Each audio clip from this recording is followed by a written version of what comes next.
possible. I'm Tori Bedford. Tonight on Greater Boston, I'll talk to a leader in the local Haitian community about the violence rocking Port-au-Prince. Plus, the editor of the Oscar award-winning documentary 20 Days in Mariupol from GBH's Frontline about what the award means for her team and the ongoing war in Ukraine. Then a look at the big wins, surprising losses, and New England representation at this year's Academy Awards. Violence and chaos have erupted across Haiti's Port-au-Prince, where gangs have attacked hospitals, police stations, the airport, and more in their bid to overthrow the government. The prime minister is now in exile in Puerto Rico, and the United States has evacuated the embassy. For the Haitians left behind, the humanitarian crisis is getting worse by the day. Here in Massachusetts, a robust community of Haitian descendants, immigrants, and recent migrants are rocked by the violence. Dr. Geralde Gabeau grew up in Haiti. She's now executive director of the Boston-based Immigrant Family Services Institute, which supports immigrants and migrants from Haiti. Dr. Gabeau, thank you so much for joining us. So what have we seen just in the last week in Haiti? I know that this has been going on for a long time. There's so much unrest. What have we seen just in the last week? I mean, what we are seeing is really catastrophic in nature. We are seeing what we call the lawlessness in a country where there is no government, there is no one to protect anyone. So everyone is left on their own while the gangs, that are controlling the country. So, and we are also seeing a lack of support from the international community, because at this point, we are hoping to really hear, this sense of urgency that something needs to be done like yesterday. And we are still not seeing that. This is very heartbroken. Right. I mean, there's been since last year, I think, no democracy, right? There was a failed election. Before that, the President Jovenel Moïse was assassinated in 2021. Mm-hmm. Before that, and obviously COVID has hit Haiti very, very hard. Before that, there was an earthquake that was absolutely devastating, 220,000 people killed. People have said it sent Haiti into a humanitarian crisis. But all of that, just in the last decade or 14 years, that also has not happened in a vacuum. I mean, there was history and precedent that came before this to set this up. Can you talk about how that kind of folds into the call for Western humanitarian aid and help from other nations in addressing these kind of intersecting crises? Yes, definitely. I mean, again, this situation, as so many say, it's something that everyone predicted in a way. The infiltration of U.S. government in Haiti, and the way that so often they are the one deciding on who needs to be in power and who cannot be in power.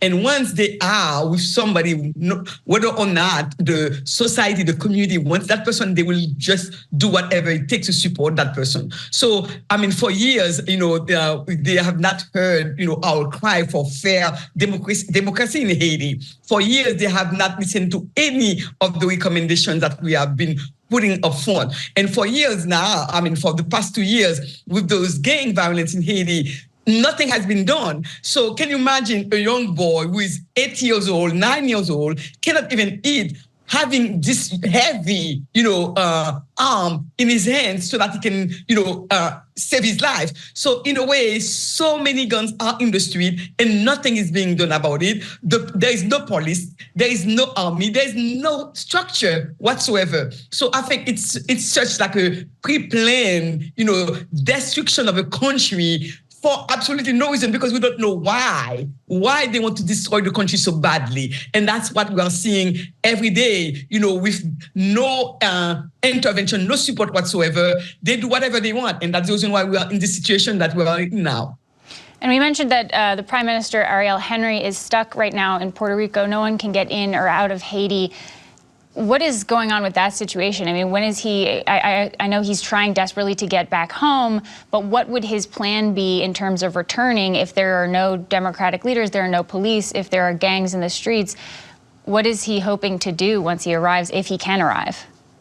I don't think that he can arrive, and I don't think that, from what we are seeing, from what we are hearing, we don't see, him going back, and especially that they already warned him if he goes back to Haiti, there will be civil war. So again, going back will cause more harm than good, and I think also the U.S., the Biden administration should pay attention to all of the pleas of the Haitian community, not just in Haiti, but all around the world, telling the Biden administration to stop popping up a government that is not for the country. So currently people are stranding, they cannot travel. So imagine if you have an emergency that you need to be quickly transported here, you cannot do it. And it's not just, not being able to travel, not being able to access any care whatsoever, because everyone is afraid, everyone is hiding, everyone is trying to stay home until something is done. And that's what I'm calling for this thing to be done, whatever it is,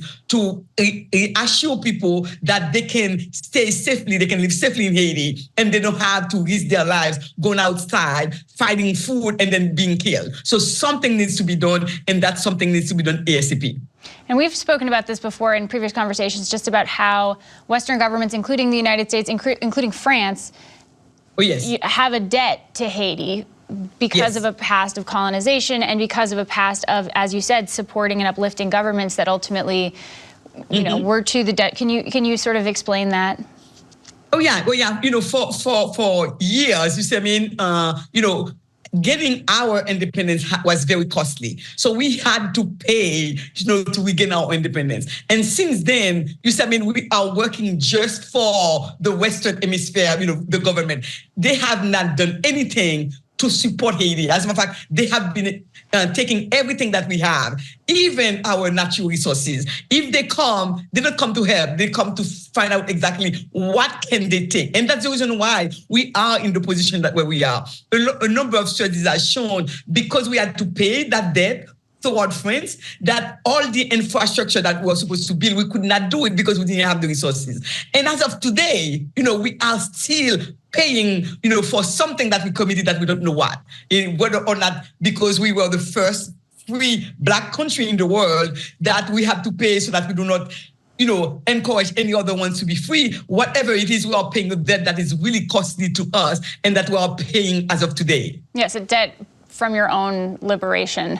From your own liberation, right. Exactly. Based in, here in Massachusetts, we have an incredibly large, one of the largest diasporas of Haitian-Americans. What is it like for people in your community and here in Boston and Massachusetts? Are you hearing from people back home? Are they concerned about the health and safety of their families? What's going on with that? Every day we receive phone calls. What are we doing? Because everyone is afraid. I myself, I have my sister who still lives in Haiti. So can you imagine? We were supposed to meet this week, but she cannot travel. And we don't know exactly what the outcome is going to be for anybody, because at any given time, the gang can decide where they want to go. And even churches, like, yesterday they called me, some of the local churches in Haiti were dilapidated, and burned down. So which means that everyone who is in Haiti right now, their lives are in danger. And everyone is so worried and concerned. And that's the reason why we are calling for this sense of urgency for us, for the Biden administration to do something, to at least protect lives. Because right now, they are dead in the street. Nobody can even go to remove them from the street. So that's how bad the situation is. Everyone is worried. Your sister, what are you hearing from her? Is she able to get food? Is she constantly hearing gunshots? Is she afraid to leave her house? Does she feel safe in her house? What are you hearing from her?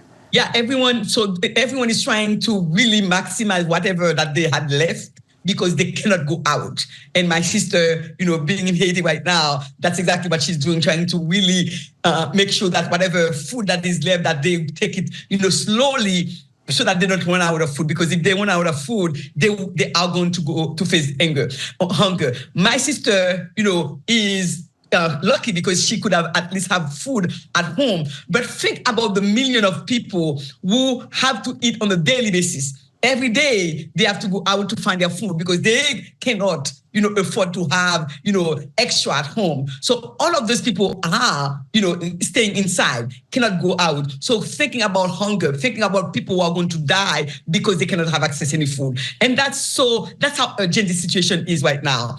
Pregnant women. So we heard from two families who said, my cousins are pregnant and they need to deliver anytime soon. So what's going to happen when it's time for them to deliver their babies? So it's a huge humanitarian crisis that is really requesting, an urgent intervention. So we cannot stay silent. We need to do something, and something now.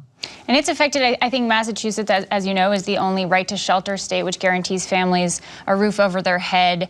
A lot of people, of newly arrived migrants have come from Haiti, but with people unable to leave Haiti now, have you seen kind of a decline in those numbers? What are you seeing in terms of, I know that you work directly with people who've come in seeking shelter. Yes. So basically, every time something is happening in Haiti, so we feel it directly here, okay? In the US, and for us here in the state, we feel it because right now, everyone, the only thing that they are thinking right now is as soon as they can leave, they will leave. You see what I mean? So in general, the people who are coming, they have been already on their way to come. So we still continue to see people coming. But for those who are now in Haiti, those who are thinking, oh, maybe things are going to change, we can remain. After this, we know that so many of them will want to come to leave Haiti. Because again, who wants to risk your life when this is the way the situation is? Everyone, and we're going to feel it in the next few weeks or months, depending on when people can travel. We're going to feel it. Yeah. Dr. Geralde Gabeau, thank you so much for joining us. Please keep us posted. We really appreciate your time. Thank you. Thank you. I appreciate it. Next up, a poignant moment at this year's Academy Awards as director and journalist Mstislav Chernov reflected on the pain and loss in the story he covered. I wish I would never made this film. I wish to be able to exchange this to Russia never attacking Ukraine, never occupying our cities. Collaboration between GBH's Frontline and the Associated Press, 20 Days in Mariupol, won the Oscar for Best Documentary Feature. The film is a frontline view of the beginnings of Russia's war on Ukraine, following daily dispatches from journalists trapped in the besieged city. I'm joined now by one of the Academy Award-winning filmmakers behind it, producer and editor Michelle Meisner. Michelle, thank you so much for joining us. So tell me, what has the last 24 hours been like for you? It's been a blur, to be honest. I'm still processing it like I think the rest of the team is, and the rest of the people who've supported the film over the past over a year that we've been bringing it around the world and sharing it with audiences. And it's had a remarkable run. It's been embraced over and over again by the people who've come out to see it. And also when it aired on PBS and on WGBH, it was just a film that kept going and kept moving people and speaking to people. And so as it grew and the profile grew, it became something that people thought maybe would reach this point, but it was really hard to believe that it would ever get here. You would never expect anything like this. So we're just really gratified. We're just so grateful to the people who've supported it along the way, both officially on the team, but also the audience and Ukrainian community and journalism community that have come around the film to support it. I think I think just what makes the film so striking is that it is so singularly important because of, there are a few moments where Chernov is saying he and his team are the only international journalists left on the ground, right? Or they're dealing with misinformation, as they're seeing attacks on civilians and documenting attacks on civilians in Ukraine. The Russian government and President Vladimir Putin are coming out and saying that they're not attacking civilians. So they're actively coming out against misinformation, and he's, risking his own life, and it's an incredibly dangerous project to be a part of, but you can hear sort of the through line through all of it, that it's so important to him just to be able to tell the truth. I want to play this clip as well from Chernov, just talking about how, you're at this event, right? There's all these people in glitzy dresses talking about movies, and people talk about the importance of movies, but I think he wanted to remind people to continue to spread the truth about this ongoing conflict so that this is not forgotten. But we all together, I'm on you, some of the most talented people in the world, we can make sure that the history record is set straight. Because cinema forms memories, and memories form history. Were you concerned? I mean, what was your relationship in terms of working with him and kind of getting started on this project? And then throughout all of that, were you really concerned about just hearing from him every day, right? I mean, he talked about the difficulty of getting these videos out, but also just knowing where he was. And what was your kind of communication with him like through that process? Yeah, so the way that Frontline became involved with this film and with this project with Mstislav and the Associated Press, which is where he's a journalist on staff, was just after they were able to escape the city of Mariupol. And what he was doing while he was there on the ground with the team, Vasilisa Stepanienko and Evgeny Maloletka, the two other Ukrainian journalists that he was with, was filing daily dispatches, video stories that we were all watching on the news at the beginning of 2022, the beginning of the full-scale invasion. And those images were harrowing, they were vivid, and particularly the stories that were coming from Mstislav were unforgettable. And both he and Rainey Aronson, who's the executive producer of Frontline, had this independently were thinking these could be a film. He had 30 hours of footage, and he was able to bring that out of the city with him. And he already had a vision for how this footage could come together as a documentary, but he had never made one before.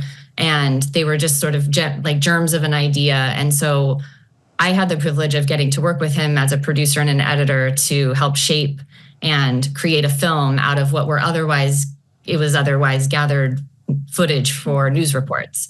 And at least initially, along the way, he did start to think maybe there was more here. Maybe he could do more. And what his goal is in his work, both with the story of Mariupol and going forward, is to create a record of what's happening. And I think it's a testament to what journalism often does and what journalists often find themselves in the position of doing. It doesn't always have an immediate impact. He doesn't feel like it's possible to change immediately what's happening in front of him, the pain he's witnessing, the suffering.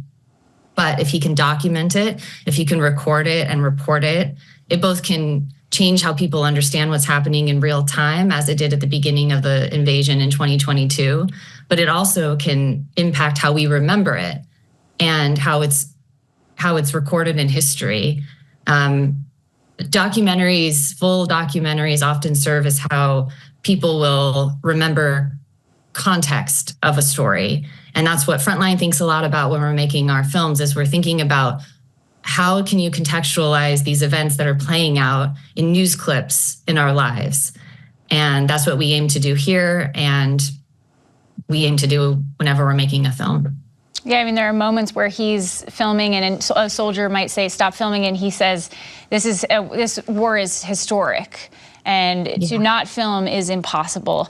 There's so many scenes that are just completely heartbreaking. I wanted to share this clip, this aftermath of a bombing at a maternity hospital. He sees it and immediately goes towards the bombing, and immediately is just right there, right in the middle of this conflict and confusion and chaos.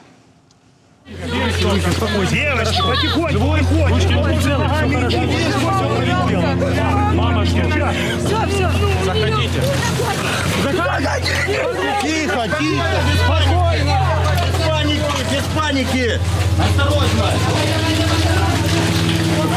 Маму дай, Куда несем? Держись, играй.